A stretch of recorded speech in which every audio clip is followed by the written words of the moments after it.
Pai koe e wātea ki te haere ki te matatini ki roto o tautahi i tēnei tau, kaua e māharahara, kua puta ngā whakamārama mo te whakapāhotanga mai o taua whakataetae me te aha, hei tā te pūrongo a Raniera Harrison ka kitea ngā nekenekehanga o taua whakataetae whakahirahira puta noa i te ao. Tō tātou taiopenga nui rawa atu ki te ao. Ko prakatihi mātou me ki, i roto i tō mātou ake rohe i te tai rāwhiti mō ngā whakataetae tamararo.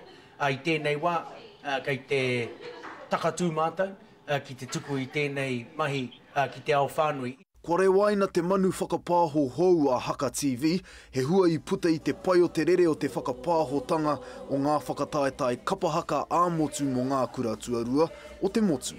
Ai ai kia wuli te aho, i nā noatu anō ngā hua, kei te kitea.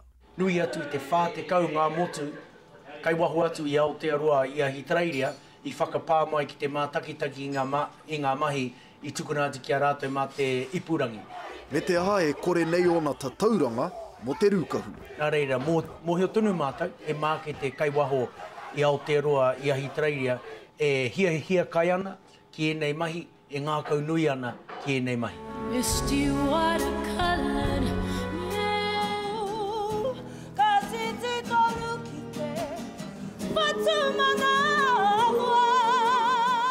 E huarahi anō tōna e manaki nei ngā kapa whakamahi i ngā rangi Waiata Pākehā, ma Haka TV anō te hunga rāwaho e utu, ai ni pēr e māma hoki ai te utu ki ngā kapa. Me he mea nā tetahi atu rōpū Pākehā, te rangi o ngā Waiata e tikana me rapa whakaaitanga i te tuatahi, e tikana me tuku pūtea ki a rātou, me tūpato mātou, me mahi tahi mātou i a EPRA, kia manaki hia ngā taonga a etahi atu.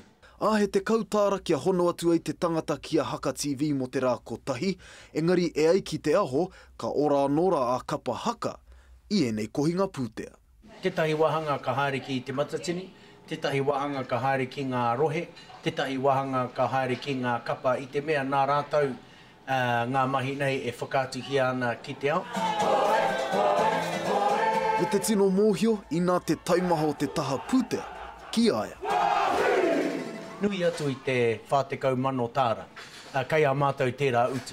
Kare mātou i te mōhio meheme ka taka mai ngā herani, he timatanga noiho tēnei. Engari he nui ake ona painga i a tātou e whanake nei, ki tua. He tauhira tēnei, kia tai ake mātou ki etahi atu o ngā whakataetae āmotu, o ngā kura tuatahi, kura tuarua, me te matatini ka tai ki here taunga. He mea whakahihiko nei i te tangata, ahakoa he kaimā takitaki a kanohi, a ipurangi rānei. Raniera Harrison, mo te karere.